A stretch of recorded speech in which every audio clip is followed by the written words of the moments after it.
एक ध्यानी मोंग जंगल के एक वृक्ष के नीचे ध्यान किया करते थे। वे रोज एक लकड़हारे को लकड़ियां काट कर ले जाते देखते। एक दिन उन्होंने उस लकड़हारे को रोककर कहा, सुन भाई, दिन भर लकड़ी काटता है, 2 जून की रोटी भी जुट नहीं पाती।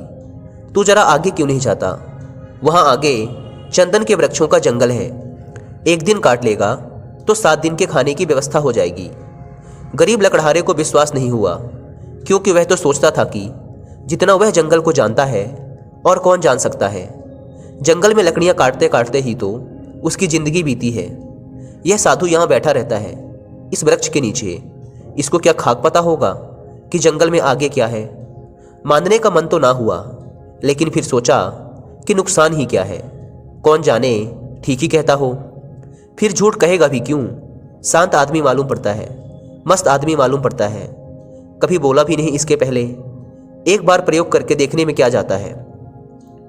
साधु की बातों पर विश्वास कर वह आगे गया।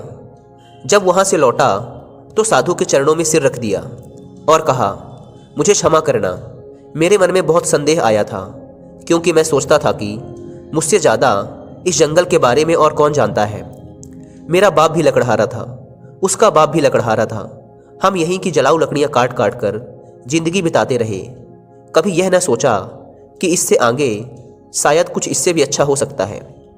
मैं भी कैसा अभागा हूँ, काश पहले पता चल जाता तो आधी जिंदगी गरीबी में ना गुजारनी पड़ती।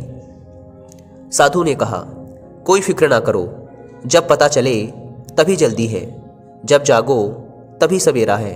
अब जाओ और जाकर चंदन की लकड़ियां काटो। अब उस लकड़हारे के दिन बड़े मजे में गुजरने लगे। एक दिन लकड़ियां काट लेता, 7-8 दिन जंगल आने की जरूरत ही ना पड़ती। बाजार में उनकी इतनी कीमत मिल जाती। ऐसे ही दिन गुजरने लगे।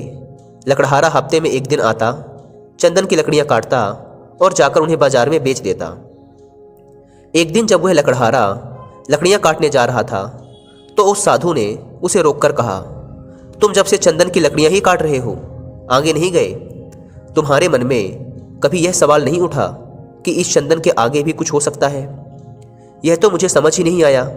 यह तो मेरे मन में सवाल ही नहीं आया कि चंदन के आगे भी कुछ हो सकता है, लकड़हारे ने कहा। साधु ने कहा, चंदन के जरा आगे जाओ तो वहाँ चांदी की खदान है। लकड़ियाँ वकड़ियाँ काटना छोड़ो, एक दिन ले जाओगे, 2-4 महीने के लिए हो जाएगा। अब तो वह साधु पर भरोसा करने लगा था। बिना कुछ सोचे वह भागा। वहाँ जाकर देखा तो सचमुच चांदी की खदान थी। वह खुशी से उछलने लगा। अब तो वह 4-5 महीने में एक बार आता, चांदी लेता और अगले 4-5 महीने आराम से रहता। ऐसे ही कुछ साल गुजर गए। एक दिन जब वह चांदी लेने जंगल जा रहा था तो वह साधु उसे फिर उसी पेड़ के नीचे बैठा मिला। उस साधु ने लकड़हारे से कहा, अभी भी तुम चांदी ही ला रहे हो? थोड़ा और आगे जाओ, वहाँ सोने की खदानें हैं। जब वह लकड़हारा चांदी की खदानों से कुछ मील आगे गया तो देखा कि वहाँ सचमुच सोने की खदानें थी। इतना सोना जो उसकी पूरी जिंदगी बदल सकता था। दोस्तों, यहाँ पर इस कहानी को थोड़ी देर के लिए रोकते हैं। दोस्तों, उस लकड़हारे की तरह हमारी ज़िंदगी में भी सोने की एक खदान है जो हमारी पूरी ज़िंदगी बदल सकती है। बस ज़रूरत है तो उसे पहचानने की, उसे निखारने की। और हमारे लिए वह सोने की खान है हमारा माइंड, हमारी नॉलेज।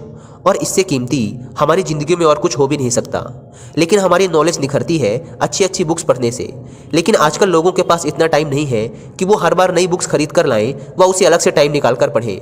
कई बार तो हम बुक्स खरीद भी लाते हैं पर वो ऐसे ही पड़ी रह जाती हैं, क्योंकि हमारे पास टाइम नहीं होता उन्हें अलग से पढ़ने का। हमारी यह प्रॉब्लम सॉल्व करता है Kuku FM. Kuku FM India का लीडिंग ऑडियो लिसनिंग प्लेटफॉर्म है, जहां पर आपको सैकड़ों अलग अलग टाइप की बुक्स की ऑडियो बुक सुनने को मिल जाएंगी। और इस ऐप की सबसे अच्छी बात यह है कि इसमें लैंग्वेज बैरियर नहीं है। आप इन ऑडियो बुक्स को किसी भी लोकल लैंग्वेज जैसे गुजराती, मराठी, तमिल, तेलुगु आदि भाषाओं में भी सुन सकते हैं। वो भी किसी दूसरे काम को करते हुए अलग से टाइम निकालने की भी जरूरत नहीं है। मैं आपको कुकू एफएम पर कुछ ऑडियो बुक रिकमेंड करना चाहता हूँ जो अभी रिसेंटली मैंने भी सुनी है और मुझे काफ़ी पसंद आई, जैसे power of subconscious mind, think like a monk.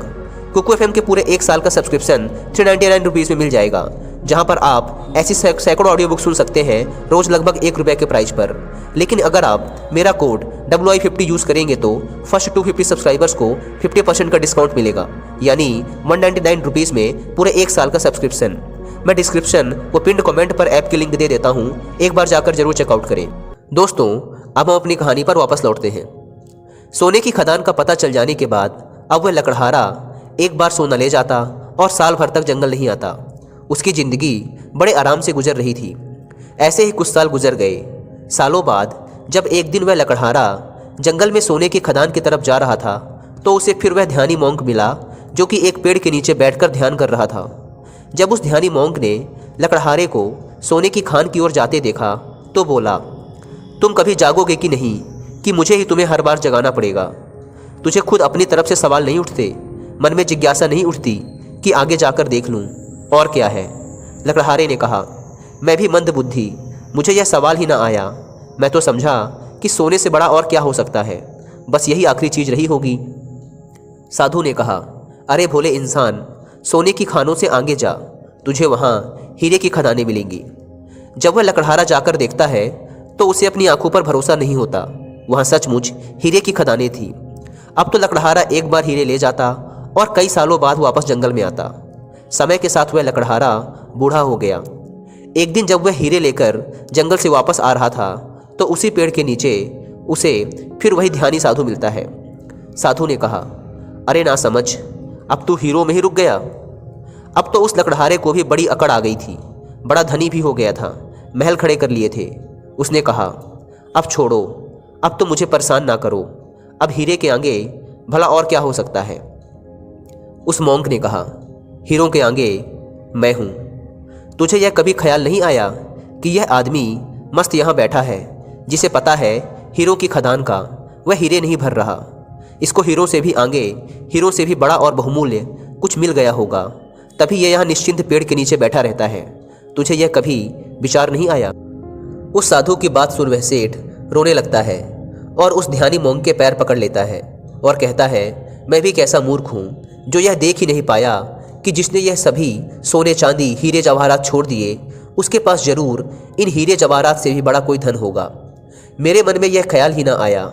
मैं जानना चाहता हूँ कि तुम्हारे पास वह कौन सा धन है जिसके सामने इस दुनिया की सारी दौलत छोटी है।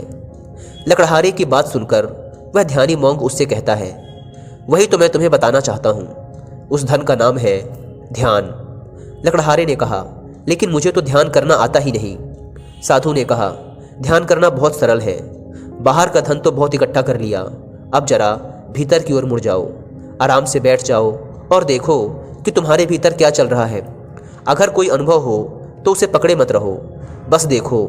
हो सकता है तुम्हें परमात्मा मिले, लेकिन तुम्हें उन्हें भी नहीं पकड़ना। तब तक देखते रहो जब तक कि सभी अनुभव, सभी विचार शांत ना हो जाए। पर ध्यान रहे, जबरदस्ती किसी भी अनुभव या विचार को खत्म करने का प्रयास कभी मत करना। जब कोई अनुभव ना रहेगा, कोई विचार ना रहेगा, तब तुम निर्विकल्प समाधि में रहोगे। तब न दृष्ट बचेगा और ना ही दृष्टा, केवल शून्य होगा। और उस शून्य में ही जलता है बोध का दिया, आत्मज्ञान का दिया। ध्यान करने के लिए एक चीज जो सबसे महत्वपूर्ण है वो है धैर्य। आपके भीतर इतना धैर्य होना चाहिए कि घटना आज घटे या कई वर्षों बाद, आप ध्यान करने के लिए हमेशा तैयार रहें।